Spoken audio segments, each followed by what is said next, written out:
తిరుపతి నగరంలోని ప్రభుత్వ రుయా హాస్పిటల్లో విధులు నిర్వహిస్తున్న పారామెడికల్ విద్యార్థులపై లైంగిక వేధింపులు జరుగుతున్నా అధికారులు నిర్లక్ష్యంగా వ్యవహరించడం పట్ల జాతీయ బీసీ సంక్షేమ సంఘం నాయకులు జగన్నాథం, విద్యార్థి సంఘం నాయకులు ఆగ్రహం వ్యక్తం చేశారు.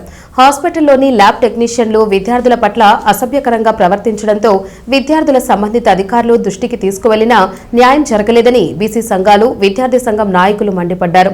రుయా హాస్పిటల్ పరిపాలనా భవనం ఎదుట విద్యార్థి సంఘం నాయకులు బాధితులకు న్యాయం చేకూరే దిశగా అధికారులు పనిచేయాలని డిమాండ్ చేశారు. ఈ సందర్భంగా వారు మీడియాతో మాట్లాడారు. ఎవరైతే లైంగికంగా వేధించాడో ఆ ల్యాబ్ టెక్నీషియన్ని ముందు అతని యొక్క విధుల నుంచి సస్పెండ్ చేసి వెంటనే ఆల్రెడీ అతను వేధించాడని చెప్పి కమిటీలో కూడా నిర్ధారణకు రావడం జరిగింది. కాబట్టి అతని విధుల నుంచి తొలగించి తక్షణం పోలీసు వారికి దీనికి కేసుకి రెఫర్ చేసి అతనికి తగిన శిక్ష వేయాల్సిందిగా మా విద్యార్థి సంఘాలందరూ కూడా డిమాండ్ చేస్తున్నాం.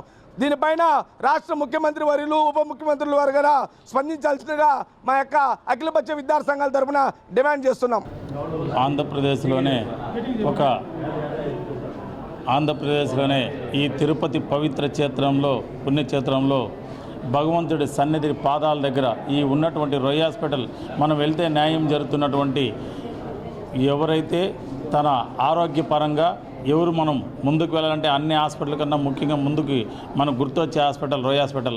అలాంటి హాస్పిటల్లో ఈరోజు ఇంత దౌర్భాగ్యం జరుగుతుంటే ఈ ల్యాబ్ టెక్నీషియనే కాదు, దీనిపైన ఎన్నో చర్యలు తీసుకోవాలని ప్రభుత్వం ముందుకు రావాలి. అన్ని విభాగాల్లో కూడా, అన్ని మెడికల్ విభాగంలో అయితేనేమి, అంబులెన్స్ విభాగంలో అయితేనేమి, ఓపీ విభాగంలో అయితేనే ప్రతి ఒక్క చోట అందరూ నిర్వికాసం కారుతున్నారు. కానీ దానిపైన చర్య తీసుకొని ఇప్పుడు ఎవరైతే తప్పు చేసినారో వాళ్ళపైన మేము మాట్లాడే దానికి కమిటీలు వేసామంటారు. కమిటీలు కాదు, ముఖ్యంగా వాళ్ళు ఎవరైతే తీసి పక్కన పెట్టి తర్వాత కమిటీలు ముందుకు వచ్చి దానిపైన చర్య తీసుకుని అప్పుడు కాబట్టి కూడా మళ్ళీ వాళ్ళకి ఉద్యోగం ఇచ్చినారు. దీనిపైన మా జాతీయ బీసీ సంక్షేమం తరఫున రాష్ట్ర పార్టీ నుంచి మాకు వచ్చిన ఆదేశాల మేరకు మేము బీసీ కులాలందరూ కూడా వచ్చి ఇక్కడ ఏం జరుగుతున్నాయో రాష్ట్ర వ్యాప్తంగా మా బీసీ నాయకులకు తెలియజేస్తున్నాం. దీనిపైన తగు చర్యలు తీసుకుపోతే మా రాష్ట్ర నాయకులందరూ కూడా బీసీలందరూ కలిసి దీనిపైన ధర్నాలు చేసే పరిణామం తీసుకొచ్చే పరిస్థితి ఏర్పడుతుందని తెలియజేస్తున్నాం.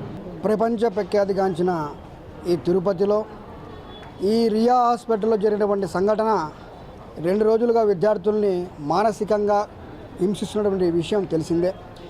ఎవరైతే ఈ రియా హాస్పిటల్లో నరేష్ అనేటువంటి వ్యక్తి ఉన్నారో ఆయన అండదండలు చూసుకొని ఈ రాజశేఖరు అలాగే వెంకటపతి ఇద్దరు కూడా అపంశుభం తెలియనిటువంటి బలహీన వర్గాలకు చెందినటువంటి విద్యార్థులపైన లైంగికంగా వేధించడం ఎంతవరకు అసంభవం అని చెప్పేసి ఈ సందర్భంగా తెలియజేస్తూ ఉన్నాను. ఖచ్చితంగా దీనిపైన నేషనల్ హ్యూమన్ రైట్స్ కమిటీ వేసి వారిని కఠినంగా శిక్షించాలని చెప్పేసి ఈ యొక్క మీడియా తరఫున కోరుతూ ఉన్నాను. అలాగే ఇంతవరకు డిప్యూటీ సీఎం కావచ్చు, చంద్రబాబు నాయుడు గారు కావచ్చు, లోకేష్ బాబు గారు కావచ్చు, దీనిపైన ఎటువంటి స్పందన లేకపోవడం, అసలు రాష్ట్ర ప్రభుత్వం ఉందా లేకపోతే ఇది ఏ ప్రభుత్వం జరుగుతూ ఉందని చెప్పేసి ఈ యొక్క మీడియా తరఫున ప్రశ్నిస్తూ ఉన్నాను. లేని పక్షంలో ఈరోజు సాయంత్రం వరకు చూస్తాం. విద్యార్థి సంఘాలను కూడా ఇక్కడే ఉన్నాయి.